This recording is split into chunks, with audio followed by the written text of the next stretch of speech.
반갑습니다, 학생 여러분. 자, 오늘도 한번 수업을 진행을 해볼게요. 자, 오늘도 마찬가지로 선생님 영상을 시청을 하고 거기에 맞는 과제를 해주시면 되겠습니다. 오늘은 어떠한 영양소에 대해서 학습을 할 거냐 하면 이 비타민에 대해서 학습을 할 거예요. 여러분 비타민 다 들어는 보셨죠?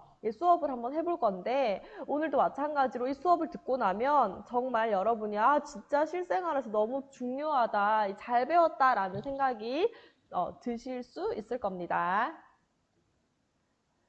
자, 여러분, 이 과일을 좋아하시나요? 선생님은 과일을 너무 좋아하는데요. 이 과일 속에 들어있는 영양소가 바로 이 비타민이 되겠죠. 물론 수분이 제일 많지만 여기에는 각종 비타민이 많이 들어있거든요. 여기에 대해서 한번 학습을 해볼게요. 자, 비타민의 발견에 대해서 조금 설명을 드리겠습니다. 유래라고 할 수가 있겠는데요.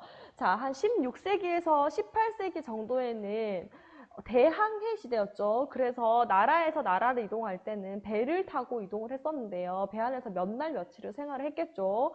그때 배 안에서 생활을 하던 도중에 정말 절반 이상의 선원들이 죽어가는 상황을 볼 수가 있었대요. 거기서 그때 그냥 죽는 것이 아니라 피를 흘리거나 여러 가지 같은 원인으로 여러 사람들이 죽어갔다고 하는데, 그때 이제 같이 타고 있던 원장이 이렇게 유심히 잘 살펴봤는데 비교적 식사 환경이 괜찮은 조금 고급 선원들한테는 그런 감염자가 적었다고 합니다. 사망자도 물론 적었겠죠. 그래서 어떤 차이가 있냐 유심히 살펴보니까 그때 차이가 과일이었다고 해요. 과일을 먹은 사람과 먹지 않은 사람의 차이라고 합니다. 신기하죠, 여러분?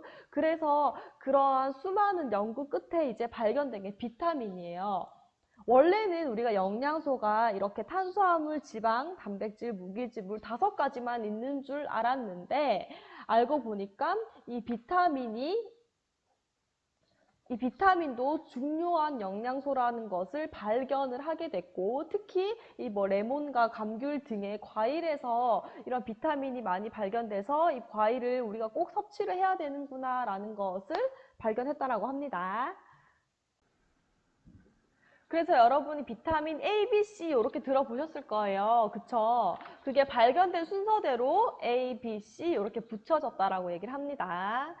자, 그럼 이제 넘어갈게요.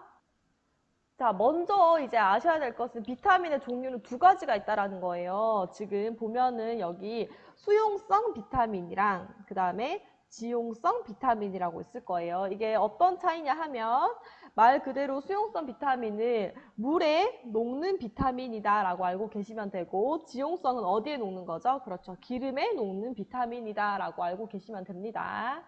자, 차이점을 하나씩 좀 볼게요. 우리 여러분 이런 거 발포 비타민 들어보셨나요? 물에 알약을 탁 넣으면은 녹아지는 거 있죠? 이게 바로 수용성 비타민이에요. 그 다음에 그리고 나서 여러분 비타민제를 먹고 나서 소변을 보면 소변이 노랗게 된 거 본 적 있으신가요? 그것도 바로 수용성 비타민이기 때문이에요.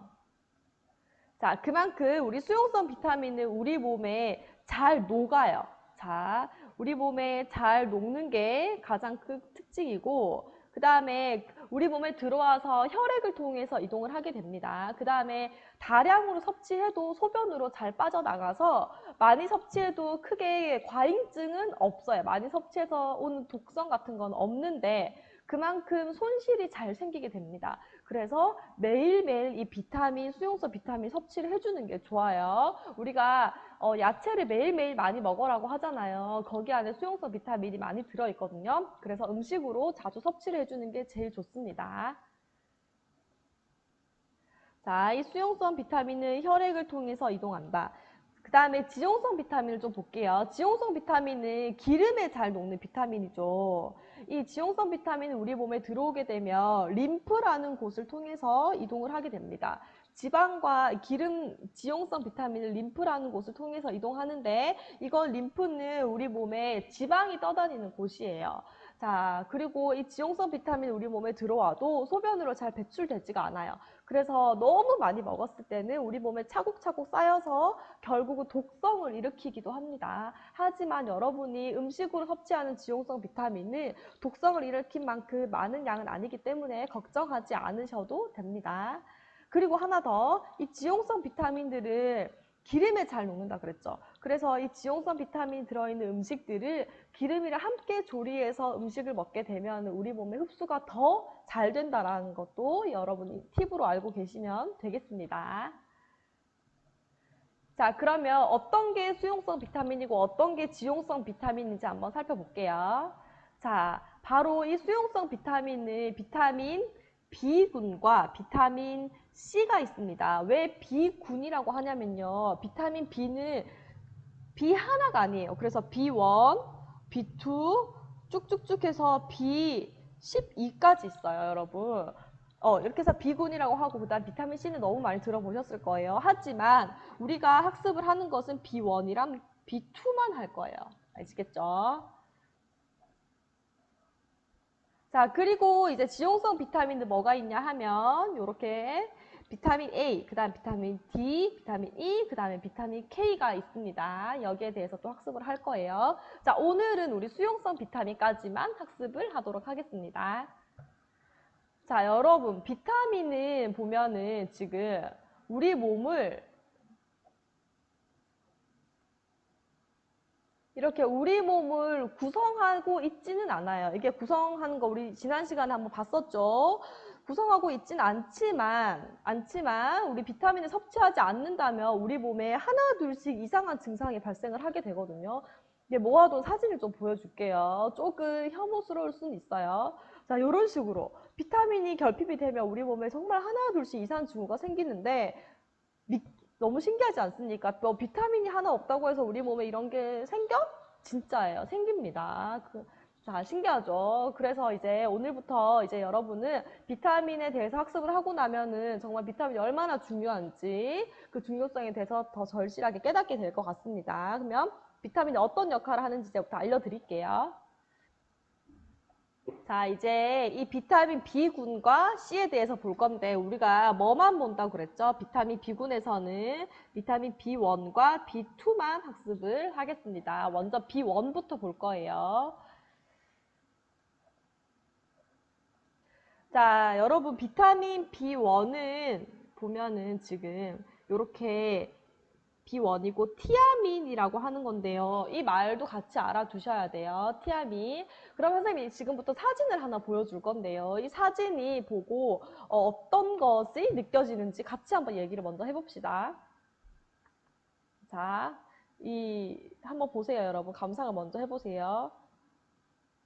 자, 이 닭의 사진이죠. 맞죠? 이 닭의 사진이고 비포 애프터라고 되어 있는데 이건 애프터예요. 비포 애프터라고 되어 있는데 보면은 지금 이 애프터는 티아민, 비타민 B1을 섭취를 한 후에 닭의 모습이에요.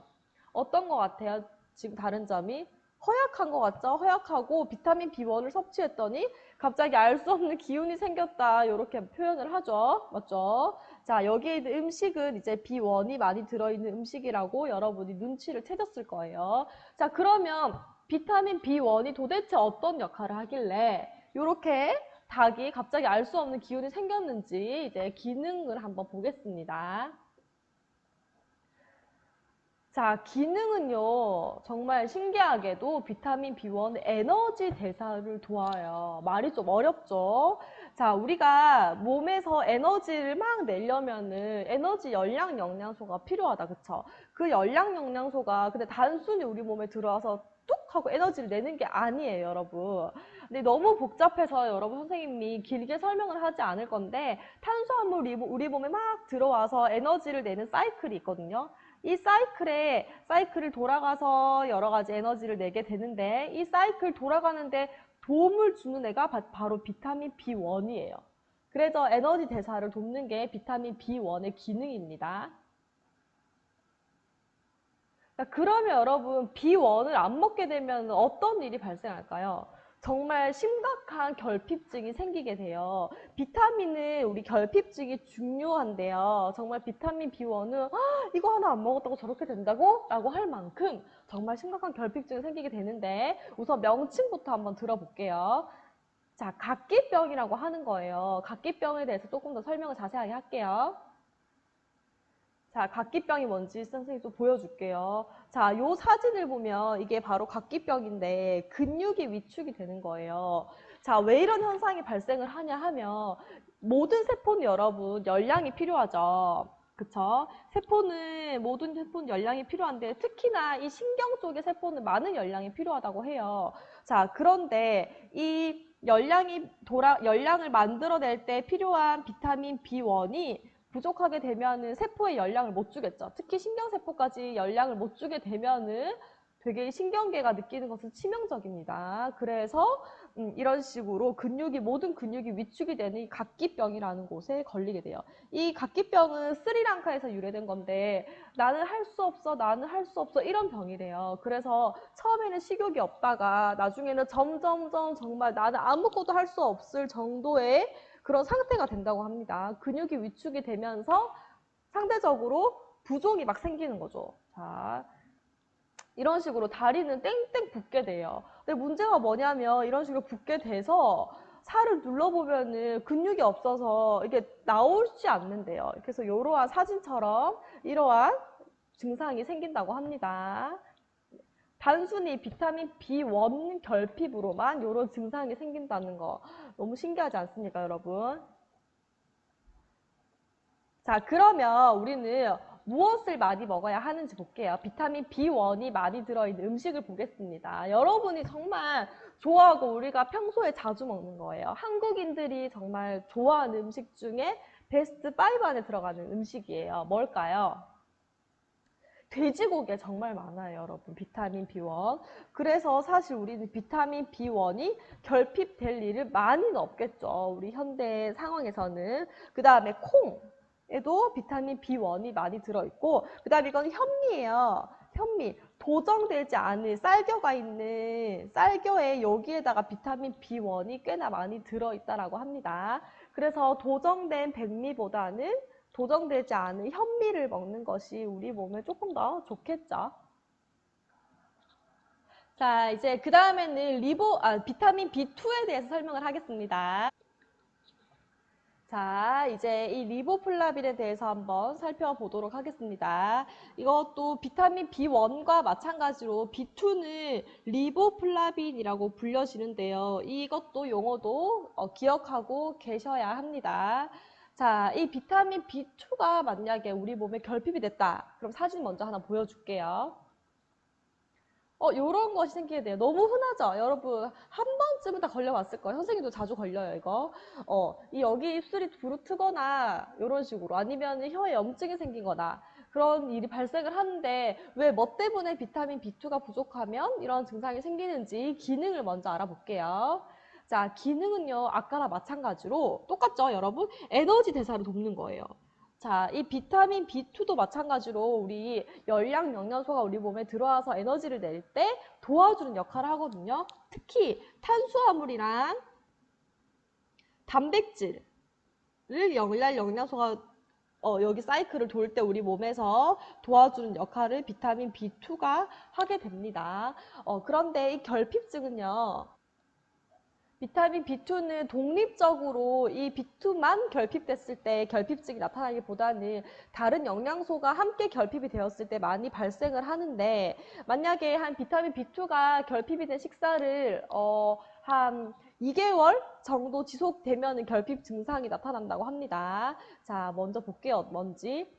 구순 구강염과 설염이에요. 자, 구순 구강염이라고 하는 것은 입에 염증이 생긴다는 거고 설염은 혀설이죠. 혀에다가 염증이 생기는 건데 사진을 조금 보여주도록 하겠습니다.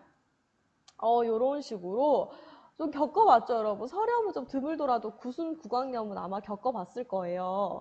자, 요런 증상이 생기는데 이렇게 심한 거는 우리가 일반적인 요런 생활을 할 때는 잘 걸리기는 드물고 정말 알코올 중독이나 내가 정말 음식을 많이 못 먹었을 때 요렇게까지 생긴다라고 합니다. 자, 그러면 B2는 뭐 어디에 많이 들어있는지 그걸 봐야 되겠죠. 여러분이 아마 평소에 잘 먹고 있을 거예요. 여기에 많이 들었는데 바로 이 우유, 그 다음에 치즈 같은 유제품에 많이 들어있어요. 그 다음에 요 달걀에 많이 들어있다라고 합니다. 그래서 이런 것을 여러분 하루에 2번 정도 섭취를 하는 게 좋아요. 우유 1번, 치즈 2장 이런 식으로. 자, 이제는 비타민 C에 대해서 할 겁니다. 여러분 제일 많이 들어보신 게 비타민 C일 거예요. 자, 비타민 C는 이것도 다른 말이 있어요. 아스코르브산이라고 하거든요. 이 말도 같이 외워두셔야 합니다. 자, 비타민C 광고도 진짜 많아요, 여러분. 지금 우리 유재석 님이 이거 광고를 하고 계시는 게 바로 비타민C죠. 이런 식으로 비타민C는 너무 중요하기도 하고, 우리가 흔하게 가장 많이 접할 수 있는 음료, 음식, 그 다음에 알약이 될 것 같은데요. 비타민C의 기능에 대해서 한번 살펴볼게요. 자, 비타민C는 생각보다 여러분이 생각하는 것보다 훨씬 다양한 기능을 하게 되는데 먼저 첫 번째로는 항산화제 기능입니다.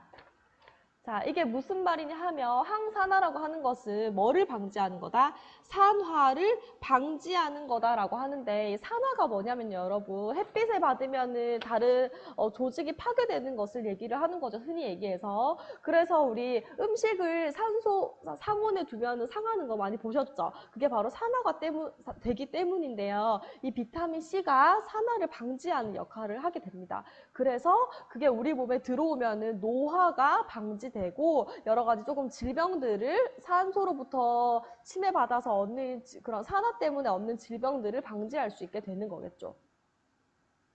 그 다음에 두 번째는 콜라겐 합성에 기여를 하는 겁니다. 여러분 콜라겐이 무엇이죠? 우리 단백질 할 때 배웠는데요. 단백질의 일종이죠. 자, 이 콜라겐은 우리 돼지 족발 있죠? 거기에 있는 게 콜라겐인데요. 우리 몸에도 많이 있어요. 이 연골, 그 다음에 다양한 결합 조직에 콜라겐이 많이 형성이 되어 있는데 잇몸 이런 데 있죠.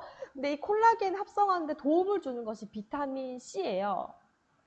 자, 그래서 이 콜라겐이 잘 있을 수 있도록 도와주는 것이 비타민C인데 이 비타민C가 부족하게 되면 콜라겐이 잘 합성이 되지 않아서 잇몸에 출혈이 생긴다든지 아니면 피부가 탄력이 없어진다든지 이런 식으로 많이 발생을 하게 됩니다.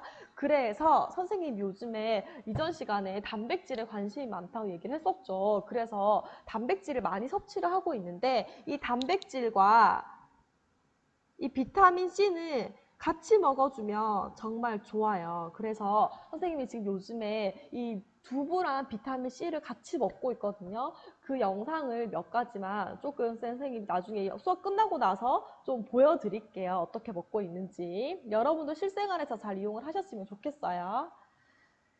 자, 그 다음에 철분의 흡수를 돕는다라고 했어요. 우리 지난 시간에 철분에 대해서 배웠을 거예요. 이 철분의 무기질인데 이것이 또 우리 몸에 들어왔을 때 잘 흡수가 될 수 있도록 도와주는 것이 이 비타민C의 역할입니다. 자, 비타민C가 우리 생각하는 것보다 훨씬 다양한 기능을 하게 되죠. 그래서 여러분 이 음식을 먹을 때 비타민C를 같이 섭취하는 것이 좋고 그 다음에 여러분이 비타민C 알약을 가끔 먹게 되잖아요.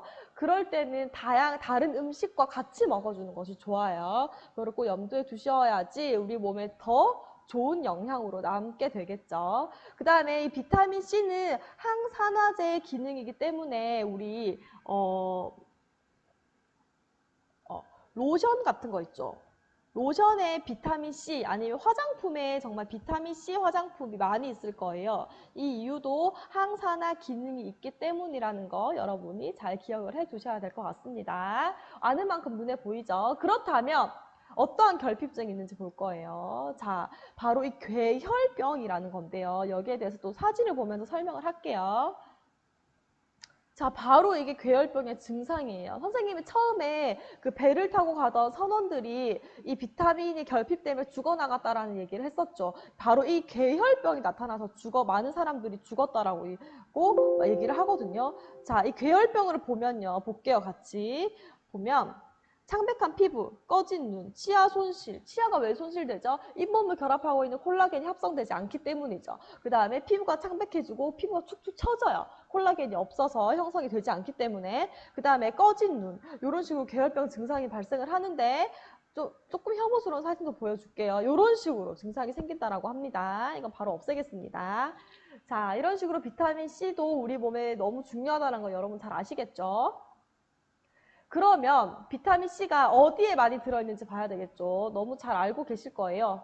자, 요런 것들에 많이 들어있어요. 특히 우리 시다고 느끼는 이런 레몬에 비타민 C가 당연히 많이 들어있고, 딸기, 피망, 귤, 그 다음에 시금치에도 비타민 C가 많이 들어있다라고 합니다. 그래서 여러분이 이러한 채소나 과일들을 자주 섭취를 하는 것이 좋아요. 마찬가지로 수용성 비타민이기 때문에 우리 몸에서 손실도 빨리 일어난다는 거. 그래서 자주 섭취를 해주는 것이 좋습니다.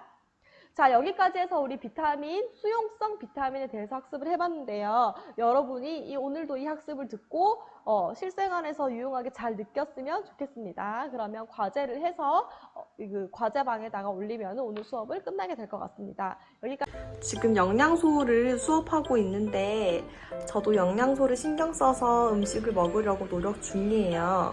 제가 먹는 것에 대해서 소개를 좀 해드리겠습니다. 요즘 제가 빠져있는 음식들인데요. 이 4가지를 한꺼번에 먹는 것인데요. 소개를 좀 해드릴게요.